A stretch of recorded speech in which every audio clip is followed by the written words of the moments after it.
Hello everybody and welcome back to another B1 review. Today we will be looking at Transformers Crossovers Frankenstein. This is part of the, I guess there were only 2 figures in it, but still a line of Universal monsters. First up and foremost, we will be looking at the box. First up, you can see a nice artwork here. Up front, you have the Crossovers logo there, his name, Hasbro. At the bottom is just words and stuff. Side is another bit of artwork there and his name. This side's like a cassette tape design, I guess. Back is just some product shots. Like lightning up there. And then Transformers up there. Now, if you hear some rattling in there, I left the figure in here because I wanted to show how it opens. You don't just rip open the top. Mine is broken, so I do have to hold it down. You take right there and just pull out that, like it's a cassette coming out. He fell over, but that is how he is in the box, and you can see it's just, there's some slight bits of cassette detail on there, and on the back, it's got Frankenstein. Oh, Frankenstein's monster, I guess.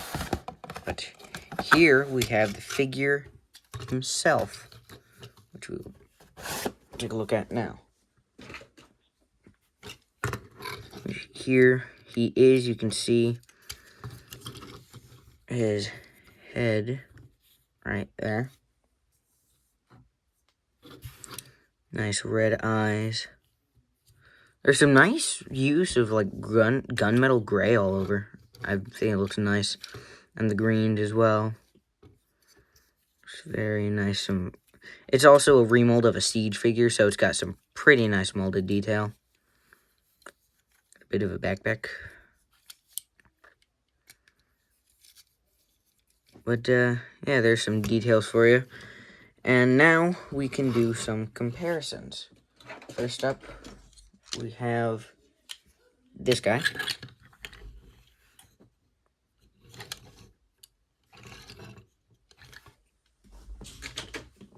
Then we have Laser Optimus.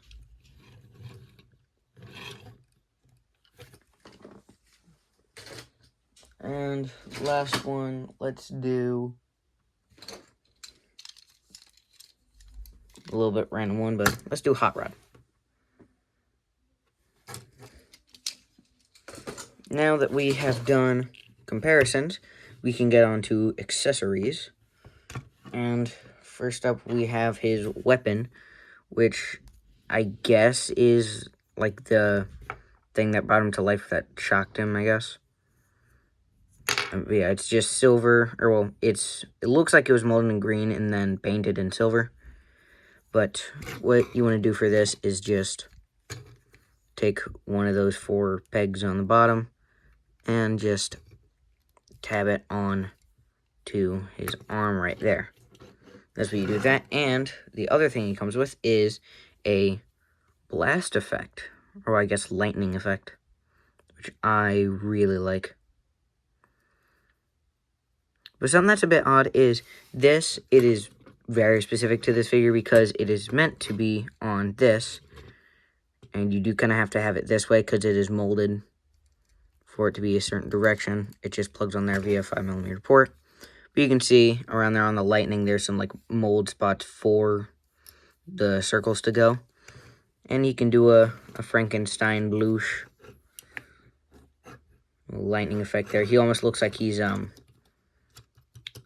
old dude from Star Wars. I can never remember his name.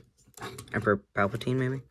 But there's also a 5mm port right there. I don't exactly know why, because there's, in the instructions, it never really states it. I mean, you can plug it on there if you want. You can kind of hold it. You can't really hold stuff that well because of the way his hands are molded. There's some spots you can put it. You can put it on his back if you want, because why not? But yeah, there's that. Now I guess articulation. First up his head. It is on a ball joint, so you can get some slight wiggly waggly. very little up and down. It can do a full 360. Sorry about that. His arms, or well, this one, you have to move that out of the way. But it can go up that far. It's on a bit of a weird hinge because it's like higher than the shoulder sits. Can go 360. There's a bicep swivel. Elbow bend is slightly under 90 degrees. And wrist, technically, I mean, you can do that, but that's for transformation. There is something not at the waist, but like at where the chest starts, so it's a little weird. His legs can go up that far, back that far. He can do the full splits right there. He has a knee, or a swivel right above the knee, and then the knee bend is slightly under 90 degrees as well. If you push it in all the way, he's got some decent ankle tiltage. Can also go out if you want him to break his leg. Toes can also flip down like that. And that is it. Now, one thing that I do think is a little bit weird about this figure is the thighs are like super short and then just big old shins. I've never understood those design choices. I do like this figure though. I'll say that. Also, I forgot to mention Decepticon symbol right there. But there you have his articulation. And now we can get on to transformation. First up, what you want to do is go back here, and there's a panel right there. You just flip that up. I don't think you have to, but I like to flip the head around and then fold it back. Just plop it up. And the cannon will go right. It'll just on a hinge flip over, and there are some extra details on the top as opposed to that side. Now, you want to take the chest plate, and it will just flip up on a slightly swooping hinge. Now, flip the hands in like that. And bring them forward and down. You also want them rotated like that to bring it down. Now, there are some tab select connections there on the arm. You can see there. But don't fully do that yet, because you want to take his cannon here, and what they want you to do is take it here and plug it onto one of the sides like that, and that gives it some range. But if you try and you can see there's a stress mark there from doing that, if you try to move it up, it just comes undone and it can fall out. So what you want to do is, there are holes there and there that you want to slide it back a little bit more. And then you should be able to, if you can manage to squeeze it onto one of those, it should wedge between them, like so. You can kind of move it, but it just gives it a more solid connection so that it stays on there without falling a bunch. But now, you can take the waist, and at the waist, not at this part where it hinges, there's a hinge that goes like that. It's just clipped in. You just bring all that forward, and, or I guess don't connect the legs yet. You flip in the toes, flip this all the way out, like that. And this whole section here will come away from that, and just flip around, and there should be a slight thooping point. I don't know why that's not going all the way. That's a little concerning. What is going on? There we go, yeah. There's a slight thooping point. Then you want to just tab all that together. And then this, you can kind of see there is a slot and a tab there. You just want to bring that forward, and it doesn't really tab in. It kind of just sits there. But you want to do that for both of the feet. And there you have it. There you have Frankentron in his vehicle mode. You can get a pretty good spin because his wheels are just plastic, but they're on the front treads and his feet. Right there. But now he's Le Tank. And now for articulation for this, you can bring that up and down. It will still kind of come unpegged sometimes, but at least it holds on better like that. But it does go up that way and down ever so slightly.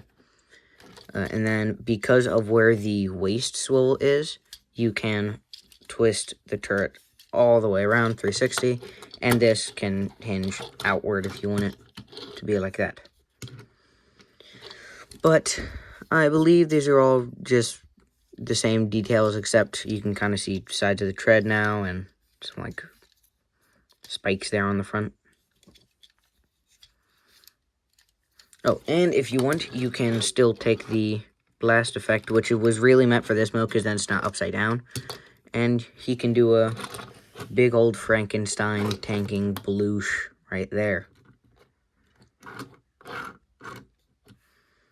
But there you have that. Now, just like I do with some of my other videos, I'm going to quickly transform him back in silence if you want to take that as a just transform it from tank mode to robot mode. So here we go.